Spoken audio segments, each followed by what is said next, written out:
Бүгін парламент Жаныбек Абировду кол чабуу менен узатты. Равшан Жээнбеков бийлик анын күнөөсүн далилдей албай Фейсбуктагы постторунан кылмыш издей баштаганын айтты. Баткендиктер курулуштун жүрүшүнө нааразы болуп бийликке кайрылды. Ушул жана башка кабарлар менен чыгарылышты. Баштайм, амансызбы? Баткендин Аксай айылынын тургуну Сүйүнбай Масалиев курулушу токтоп калган үйүн куруп берүүнү суранып бийликке кайрылды. Анын айтымында турак жай октябрь айында калыбына келтириле баштаган. Бирок куруучулар пайдубалын куюп, дубалын тургузганга гана жетишип, иш токтоп калган. Үй бүлө чек арадагы жаңжалдан бери батирлеп жашап жатат. Мына үй вообще бүткен эмес. Дубал эле урулган. Даже плитасы дагы басылган эмес да үстүгө. Бу качан бүтөт? Не болот мына? Üstü şoydan yatar. Şimdi piltasını yapkan emez, başkasını yapkan emez.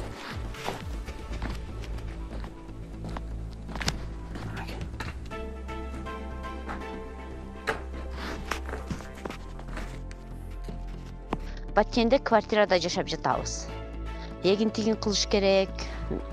Например, бизди постоянно эле өкмөт багып, элден помощь ала бербейбиз да. Уже эгин-тигин убагы кеп калды, биздин үй күтүп токтоп турат десең, акча жок. Акча түшсө, анан кийин үй башталат дейт. Бул кышы менен ушинтип келди да бул балачы. Бир эле биздин үй турат. Биз барып жашпа, колумда 1 айлык, 2 айлык жаш бөөгүм бар. Барып эгин-тигин кылыш керек. Бала-чакага чай кылып берди. Не кылыш керек буга? Кимге кайрылыш керек? Же президентке барыш керекпи? Президентке барып ак үйгө кириш керекпи? Белгилей кетсек, Баткендеги соңку чек ара жаңжалында 418 үй толугу менен талкаланган. Ар бир турак жай объектинин курулушуна 3.315.000 сомдон каралган. Каражат толугу менен Каржы министрлиги тарабынан которулган. Президенттин чек ара аймактарын калыбына келтирүү боюнча атайын өкүлү Мамыржан Рахимовдун айтымында каражаттар өз убагында бөлүнгөн. Каржылоо боюнча эч кандай маселе жок. Өкмөт башчы Акылбек Жапаров адегенде үйлөрдү калыбына келтирүүнү 2022 жылдын декабрынын аягына чейин бүтүрүүнү убада кылган.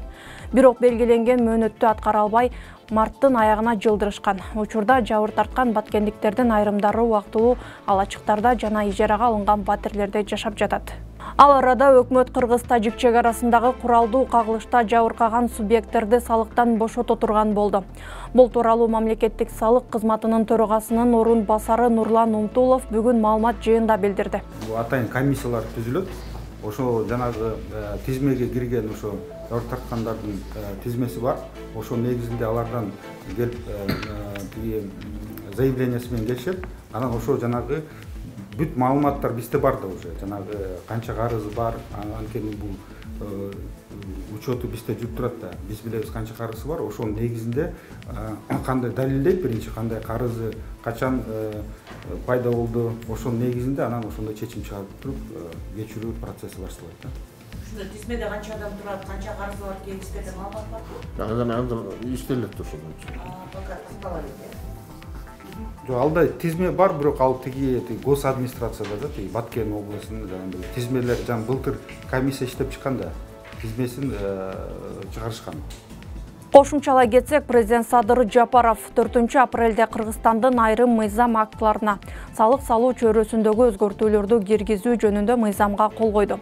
Бул тууралуу бүгүн экономика коммерция министринин орун басары Искендер Асылкулов билдирди. Мыйзамдын максаты президенттин чакан ишкердик субъекттерди колдоо, жагымдуу салык жана бажы климатын түзүү жөнүндө, чакан жана орто ишкердик субъекттерди колдоо жөнүндө жарлыктарын ишке ашыруу болуп саналат. Бұл орчулук келтирбеген система, колдонулуп турган система, бирок артынан эсеп жүргүсү жана анан кийин салыктын көбөйүшүнө алып келет да. Эми туура да. Салыгын төлөп аткан субъектлерге бул кандай десем, жанында салык төлөбөгөндөргө мындай каршы иш кылсаң, иш алып барсаң, эгерде баары бирдей төлөй баштаса, конкуренция да бирдей болот да. Ошондуктан мен ойлойм эми жакшы эле иштедик болуш керек. 1 жылдан бери, ошо былтыркы жылдын апрель айынан баштап жумуш топ түзүлгөн. Бул жерде бир нече отраслевой отрасльдер катышкан иштерде. Баары менен биргелешип отуруп иш алып бардык. Бул туризм тармагындагылар дагы катышкан. Креативдик индустрия, парк высоких технологий. Айта берсе көп да. Ошолордун баары менен кошо иштеп чыгып туруп, ошо мыйзам мындай ар тарап жагынан каралып чыккан мыйзам деп эсептейбиз. Бүгүн Жогорку Кеңештин депутаттары ресторандагы мушташтан улам мандатын тапшырган мурдагы кесиптеши Жаныбек Абировду кол чабуулар менен узатышты. Экс-депутат Жаныбек Абиров бүгүн парламентке келип акыркы билдирүүсүн жасады. Ал өз сөзүндө жабырлануучу Аргенден жананын үй бүлөсүнүн шайлоочуларынан жана командасынан кечирим сурады. Аны менен катар кесиптештерине ыраазычылык билдирип, биротоло коштошпойм, кайра көрүшкөнчө деди. Жаңылбас жаак, мүдүрүлбөс туяк болбойт демекчи. Ар бир адам адашат экен. Алардын катарында мен да адаштым. Тилекке каршы мен катышуумдагы акыркы болуп өткөн окуя коомчулук арасында кызуу талкуу жаратып, мен окуяны талдап, терең ой жүгүртүп, жана жоопкерчиликти сезип, жалпы мамлекеттин, анын ичинде Жогорку Кеңештин аброюна шек келтирбей, комиссия мүчөлөрүн жана жалпы парламентти ыңгайсыз абалга калтырбай, өз каалоом менен мандатымды тапшырууну туура көрдүм. Аргенден жана анын үй бүлөсүнөн, жакындарынан, ошондой эле мага ишеним көрсөткөн шайлоочуларымдан жана командамдан жана менин үй бүлөмдөн чын жүрөктөн кечирим сурайм. Сиздер менен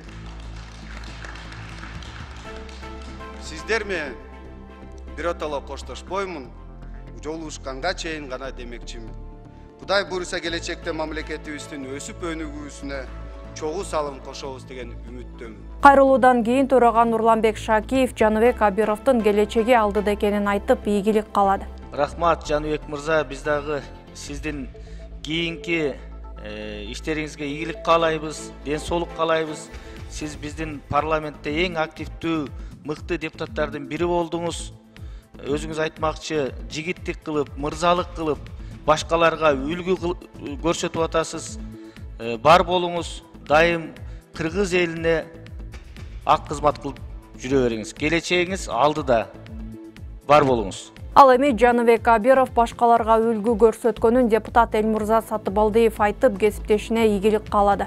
Жаныбек Болотбекович, өзүңүз жаш болгонуңуз менен бүгүнкү чыгып, өзүңүздүн кылган кыймыл аракетиңиз менен, могулдарды сүйлөгөн сөзүңүз менен мен толук кандуу ишенем, сиз бүгүн улуу муунга дагы, өзүңүздөй жаш муунга дагы саясий жоопкерчиликтин чоң үлгүлүгүн көрсөттүңүз. Буну сиз эмес, улуураак муундар көрсөтсө болмок. Бирок сиздин көрсөткөн жоопкерчиликтин чеги бул өтө чоң планка коюп койдуңуз. Бизге, мамлекеттик кызматкерлерге, мамлекетке иштөө, мамлекетке кызмат кылуу ушул сизде жоопкерчиликтен башталат. Туура юридикалык нормаларга таянып, бизге таянып отура берсеңиз деле болмок. Бирок сиздеги баалуулук, сизге берген ата-эненин тарбиясы, өзүңүздүн жүрүм турумуңуз, балким могул жерге келип Жогорку Кеңеште көп нерсени көргөн, сизге ага жол бербеди. Мен айтам, биздин мекенчил тобу сиз менен иштегенге аябай ыраазы. Дагы иштесек болмок, өзүңүз айтып кетмекчи, ушундай болуп калды. Бул жагдай. Буга ар бирибиз качандыр бир учурап калышыбыз мүмкүн. Мындан эч ким кепилдик бере албайт. Эскерте кетсек, Жаныбек Абиров мушташтан улам депутаттык мандатын тапшырып бергенине байланыштуу Бишкектин Ленин шайлоо округунда 28 майда кайра шайлоо өтөт. БШКнын маалыматына ылайык, шайлоого катыша турган талапкерлердин саны 5ке жетти. Сиз Арча медиа редакциясы даярдаган жаңылыктар чыгарылышын көрүп жатасыз. Биздин YouTube каналга катталыңыз. Бизди Next TV телеканалынан көрүп жаткан болсоңуз, экранда көрсөтүлгөн QR код аркылуу катталсаңыз болот. Ал үчүн телефонуңуздун камерасын экрандагы белгиге сканерлеп, көрсөтүлгөн шилтеме аркылуу катталуу баскычын басыңыз. Чыгарылышка лайк басып, пикир калтырып бөлүшүңүз. Бул менен сиз объективдүү маалыматтарды жайылтууга көмөктөшкөн болосуз. Бүгін парламенттегі депутаттар көтөргөн башка маселелерге токтолсок. Депутат Эмил Токтошов дыйкандар өкмөт убада кылган жеңилдетилген насыяны ала алышпаганын билдирди. Эл өкүлү жеңилдетилген насыя боюнча Айыл банк менен РСК банктын маалыматын угууну сунуштады. Негизги маселе азыр жазы тала жумуштар болуп атат. Бир ай калды, бир айда бардыгы бүтөт жазгы талат жумуштары. Мамлекет тарабынан жеңилдиктер берилген. Бул ФС-11 жана агрокредит андан башка миллион сомдон берип атат, 5%. Ушул акчалар убагында жетпей атат. Дыйкандар, фермерлер баары арызданып атат, эч кандай акчаны алган жокпуз, өтө татаал, кыйын алышты. Ошондуктан урматтуу төрага сиз Айыл банк менен РСК банкты жана ФСК берген коммерциялык банктарды чакырып койсоңуз, келип бизге отчетун берсин. Депутат Султанбай Айжигитов өкмөт жакыр үй бүлөлөргө берип жаткан 100 000 сомдук жардамды колунда бар байлар эле алып жатканы боюнча айтып чыкты. Сиздерге маалым, президенттин жарлыгы бар, социальный контракт деген долбоор жөнүндө. Ошол жарлыктын негизинде бюджеттен 1 миллиард сом акча бөлүнгөн. Анан ошол акчаны 10 000 жакыр үй бүлөгө жардам катары бизнес ачсын деп, мелкий бизнес ачсын деп, майда мелкий 100 000ден бөлүнүп берилип атат да. Бирок бүгүнкү күндө элден кабар келип атат, жай-жайларында ошол колуда бар эле адамдар алып атыптыр дегенчи. Бул 100 000 үй бүлө болгондон кийин ушунун аркасында эгер ушундай болуп кете бере турган болсо, ближайшее время, мына жакын арада эле чоң жаңжал чыккандай да. Ошого протоколдук поручение берип, Эмгек министрлигине жана жергиликтүү администрацияларга протоколдук поручение берсек, ушуну көзөмөлгө алып, туура жолго салып койсо деген эле. Эл өкүлү Дастан Бекешев Кыргызстандагы шулуун курулуш компанияларды атады. Анын айтымында курулуштардын сапаты начар, компаниялар элди кыйнап жатат. Өтө көп арыздануучулар курулуш компанияларга да. Курулуш компаниялар тарынбасын, бирок бизде ушул тармакта өтө көп шулундар да. Алган милдетти аткарбайт. Үйдү курам десе, курганда же жакшы кура албай, сапатсыз куруп, эксплуатацияны бербей, мына жарандар жүдөп жүрүшөт. Мен керек болсо, мына факт мен айтайымчы, KG Group бир топ объект, 5-6 объект бар. Бир үй курулду, ошол жерде негизи бала бакча болуш керек болчу. Арендага жерди алып, бир жарандан ошол жерде куруп коюшкон. Азыр ошол 6 объект эксплуатацияга берилген эмес. Башка тесте сервис строй 2 объект бар. Эксплуатацияга берилген эмес. Жарандар электричествоны мына промышленный объект катары төлөп атышат да. Лифт жок. Бирок жарандар уже жашап атышат. Оргтехстрой белгилүү компания. Бир топ объекттер эксплуатацияга берилген эмес. Ошого эле карабай, алар мектепти курушкан Бишкекте, ал дагы эксплуатацияга берилген эмес, сапатсыз курулган. Ал эми депутат Марлен Маматалиев мектеп окуучулары арасында наркотикалык заттарды колдонуу жайылып жатканын айтып чыкты. Айтымында курамында наркотик бар момпосуйлар мектептерде сатылып жатат. Алган эмес, окуучу балдар кыздарга 8 мартта электрондук тамекилерди белек кылышкан. Мына кече күнү принцесса Дури деп бир ысычуу чыкты го, көрдүңүздөр го маалыматтарда, массалык маалымат каражаттарында. Мына ушул көрүнүш бер жагы эле да. Ушундай көрүнүштөр акыркы убактарда аябай көп кездешип атат. Атайын мектептерде мындай конфеттерди сатылат экен, наркотикалык. Атайын жанагындай клейлер сатылат экен. Айтор мындай керек болсо өткөндө 8 мартка балдар, кыздарга электрондук сигарет белек кылышыптыр. Ушундай көрүнүштөр мектептерде аябай көп учуруп атат да. Ушул боюнча урматтуу төрага мен суранат элем, комитетке тапшырма берип койсоңуз, өзүнчө бир карап койсо болмокчу. Керек болсо бияка парламент кылабы, айтор эмне болуп атат, кандай жумуштар аткарылып атат, жана ушундай көрүнүштөр үчүн эмне иш аткарат экенин баарын бир маалымат берип койсо, жана бир өзүбүз дагы бир тапшырмалар берип койсок. Өспүрүмдөр арасында баңгизаттын таркатылышы боюнча депутаттын сөзүнө Шайлообек Атазов да кошулуп, келечек муундарга тынчсыздануусун билдирди. Кыргыз муундары, кыргыз келечек муундун тарбиясы, идеологиясы дайым айтып келебиз, бирок көңүл бурулбай атат. Биздин мектеп окуучуларын ушул электрондук сигарет менен, ошо дууру муру менен жок кылганы калды. Ушуларды келип билим министри, ички иштер министрликтери келип туруп айтпайбы? Кандай иштерди жүргүзүп атышат? Качан интернеттен чыкканын карабастан? Эске сала кетсек, буга чейин Бишкек шаардык ички иштер бөлүмү тарабынан баңгизаттарды таратуу менен алектенген принцесса Дури аталышындагы кылмыштуу топтун бир нече мүчөлөрү кармалган. Бүгүн 5 апрелде жогорку сот 13 жаштагы кызды зордуктоого шектелип кармалган милиция кызматкерлерине өкүм чыгарды. Соттун чечимине ылайык 6 жылга кесилген милиция кызматкеринин жаза мөөнөтү 7,5 жылга өзгөрдү. Калган 2 айыпталуучуга карата шаардык сот чыгарган чечим күчүндө калды. Жабырлануучу тараптын жактоочусу Тимур Султанов жогорку сот жумшак өкүм чыгарып койгонун, Кыргызстанда пост жазгандар 5 жылга соттолуп, ошол эле учурда оор кылмыш жасагандар 7,5 жылга гана эркинен ажыратылып жатканын билдирди. Данное решение является, к сожалению, окончательным, обжалованным не подлежит. Но, тем не менее, мы разочарованы этим решением. Как вы уже знаете, городской суд изменил, значительно сократил сроки, и сегодня Верховный суд принял такое решение. Нами также было отмечено, что при занижении этих сроков городской суд учитывал смягчающие обстоятельства, как наличие во вине несовершеннолетних детей и так далее.